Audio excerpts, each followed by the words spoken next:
好開心可以有份參與3.5成團深度遊啦。咁因為其實香港好多地方咧，其實都好值得我哋探索。咁而家城市人咧，其實生活嘅節奏都好急促，好多時候你睇風景咧，其實你用手機睇唔係用對眼睇。咁今次可以用個身體咧，用個心咧去感受香港好多嘅地方。咁我覺得印象都好深刻，尤其是係荔枝窩嗰集啦。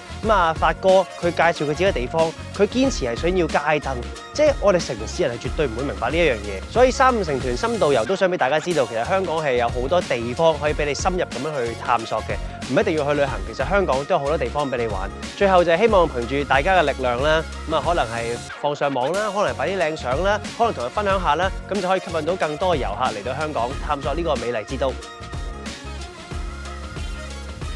拍咗8集嘅3.5成團之後咧，我覺得自己最難忘嘅就係玩衝浪啦，跟住同埋睇咗好多香港唔同嘅風景啦，跟住又坐船出咗去好遠嘅地方啦。即係如果唔係拍3.5成團嘅話，我唔會去到啲咁山卡拉嘅地方去睇風景咁樣咯。咁同埋，我覺得大家要快啲去睇3.5成團啦，同我哋一齊出發，Go Go Go！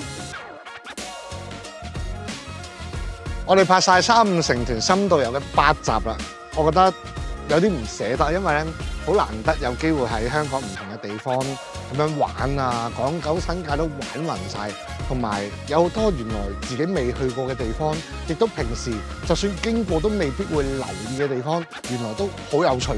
所以希望會有第2輯啦。咁如果想有第2輯，就一定要第1輯好多人睇喎。所以你哋要快啲睇晒第1輯，我就有機會拍第2輯㗎啦。耶！